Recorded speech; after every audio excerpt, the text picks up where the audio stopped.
আমি শুরুতে বলতে চাই as member of the private sector যে growth promotion actually means job creation, full stop. So আমরা যদি গ্রোথ না করতে পারি, if you don't have growth we can create jobs.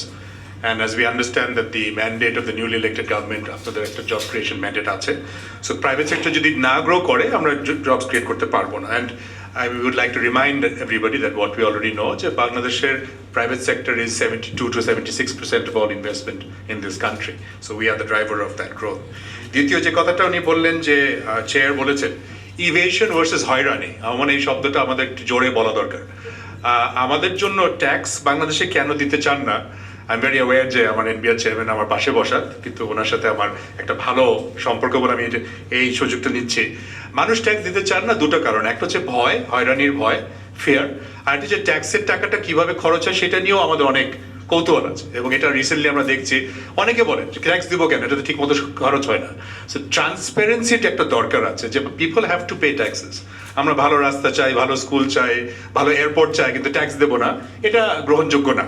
কিন্তু সেখানে যদি একটা ট্রান্সপারেন্সি আসে, আমি রিসেন্টলি শুনছিলাম যে কি একটা কিউআর কোড করা হবে একটা ব্রিজের পাশে, যে সেখানে দেখা যাবে যে কত টাকা খরচ হয়েছে, কোন কন্ট্রাক্টে করেছে। This kind of measures will be good. মানুষ কিন্তু উৎসাহিত হবে যে ট্যাক্স ডলার্স আর ট্যাক্স টাকা স্পেল্ড ওয়েল। কিন্তু আনফর্চুনেটলি যেখানে আমাদের প্রাইভেট সেক্টর আছে, আমরা একটা ট্যাক্স টেরোরিজমের মধ্যে আছি। আমরা ভয় পাই, আমরা অসম্ভবভাবে ভয় পাই যে যদি পড়ে যাই ওই ধরা পড়ি, এবং একই লোককে আরো বেশি বেশি ট্যাক্স। আপনারা এখন ওই মেশিন গান কিনেন আর কামান কিনেন, আমাদের অবস্থা একই। সো আমাদের জন্য যেটা করতে হবে, ভয় ভীতিটা ভাঙতে হবে যে আমরা ঠিকমতো ট্যাক্স দেব, এবং আমরা যখন দেব সেটার বেনিফিট আমরা এজ এ কান্ট্রি পাবো, এবং যারা ভালো ট্যাক্স পেয়ার তারা কমপ্লায়েন্সে কিছু বেনিফিট পাবে, এবং যারা দেন না তাদের উপযুক্ত punishment under the law of the land হবে। আনফর্চুনেটলি যে দেখে এসছি বাংলাদেশে, আমরা যারা ট্যাক্স দিই নিজেদের দিই, আর যারা দেন না তাদেরটাও আমরা দিই। আমরা এখান থেকে একটা রিলিজ চাই আপনাদের কাছ থেকে। রিগ্রেসিভ টু দ্য চেয়ার, আমরা ট্যাক্স বেস নিয়ে এখন কথা বলি। নেট হচ্ছে একই জালে একই মাছ ধরা, আবার এবং আবার ওই বড় বড় বহুজাতিক কোম্পানি, বড় বড় এলটিইউ মেম্বার, আমাদেরকে খালি ট্যাক্স করা হবে। আপনার যদি ঢাকা থেকে চিটাগং কয়টা ট্যাক্স জোন আছে? আমার জানা মতে 6টা স্যার। ঢাকা থেকে চিটাগং কি সত্যি সত্যি এখন শুধু 6টা ট্যাক্স জোন এনাফ? মেবি এখানে করা যেতে পারে। বাংলাদেশে কত মানুষের আমরা ফ্ল্যাট ওন করি বা কয়টা গাড়ি ওন করি? এখানে কিন্তু অনেক লো হ্যাঙ্গিং ফ্রুট আছে। আমরা বলবো যে সেখানে এটাকে স্প্রেড করা দরকার। We need the base to become bigger, not just the net. Priority has to be reduction on indirect taxes. এটা নিয়ে আমাদের কোনো দ্বিমত নেই, এটা আমাদের করা দরকার।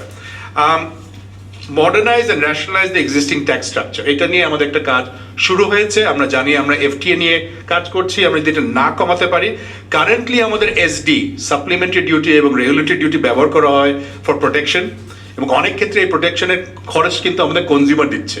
সব কিছুর দাম বেশি হয়ে যাচ্ছে বিকজ অফ দিস। এইটা ওভার টাইম, মিডিয়াম টার্ম কিভাবে কমানো যায়?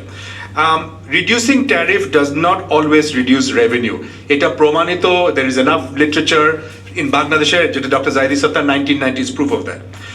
I totally will repeat, resolving the valuation problem must be given the highest priority. এখানে অ্যাসিকুডা ইজ দ্য সলিউশন। আমি জানি আমাদের এনবিআর চেয়ারম্যান মহোদয় এটা নিয়ে অনেক কাজ করছেন। আমরা চাচ্ছি যে নতুন করে আবার let's not reinvent the wheel. আমাদের অ্যাসিকুডা সিস্টেমে এসে ভ্যালুয়েশনের এই ডিবেট থেকে যেন আমরা মুক্তি পেতে পারি, এবং আমরা খুব তাড়াতাড়ি মাল খালাস করে আমরা যেন ব্যবসাগুলো চালাতে পারি। ইনপুট ট্যাক্স ক্রেডিট মেকানিজম, আমি আবারও রিপিট করবো এটা, থ্যাংক ইউ ডক্টর জাহিদি, খুব দরকার। আমরা অনেক সময় দেখছি যে ইনপুট ট্যাক্স দিচ্ছি কিন্তু সেটা আমরা কোনো রিফ্লেকশন পাচ্ছি না, সেই জন্য আমরা ডিসএনকারেজ ফিল করি। Corporate income tax rationalise with peer competitor nations. আমরা ভিয়েতনামের কথা বলতে দেখতে পারি, শ্রীলঙ্কাতে, আমরা সুইডেন টুইডেন দেখার দরকার নেই। আমাদের যেগুলো পিয়ার কম্পিটিটর নেশন তাদের সাথে, and again you need to incentivise good behaviour. এক সময় the tax rate between listed company এবং আনলিস্টেড কোম্পানির মধ্যে একটা বড় ব্যবধান ছিল। অনেক কোম্পানিরা পাবলিকলি যেতেন বিকজ তাদের একটা ট্যাক্স বেনিফিট ছিল, সেটা কমেছে, আবার আপনারা বাড়ানো শুরু করেছেন। এই ব্যবধানটা বাড়লে এবং যাদের ট্যাক্স টু যাদের পেড আপ ক্যাপিটাল রেশিও বেশি, আমি মনে হয় আরো কোম্পানি উৎসাহিত হবে ট্যাক্স করার জন্য, পাবলিক হওয়ার জন্য। ট্যাক্স ডিডাক্টেড অ্যাট সোর্স, এটা নিয়ে আমাদের একটা বড় আপত্তি আছে। আমরা জানি যে tax deducted source is not a tax on income, it is a tax on revenue, যেটা আমরা মনে করি is a violation of tax Tenet. এখান থেকে আমাদের মুক্তি দরকার, এবং এখান থেকে যদি ট্যাক্স ক্রেডিট মেকানিজম কাজও করে, তারপরে কিন্তু it is a cost of doing business. আমরা এমনও উদাহরণ জানি মাননীয় উপদেষ্টা, যেখানে আমাদের কোম্পানিরা লস করে ট্যাক্স বেশি দিয়েছেন বিকজ রিসিভেবল বেশি, মানে রিসিট বেশি হয়েছে। এখান থেকে একটা মুক্তি খুব দরকার। লাস্ট বাট নট লিস্ট, আমরা যাদের কাছ থেকে রিফর্ম আশা করছি, আমরা অনেক সময় দেখেছি যে policy maker, highest level of policy maker, আপনাদের উদ্দেশ্য ভালো, you know exactly what you want to do, কিন্তু যারা এটা ইমপ্লিমেন্ট করবেন ওনারা অনেক সময় they're beneficiaries of a broken system. তাদেরকে ঠিক করা, তাদেরকে এই সৎ পথে আনার দায়িত্বটা কার? আমরা মনে করি একমাত্র দায়িত্ব হতে পারে একটা পলিটিক্যালি ইলেক্টেড গভর্নমেন্টের।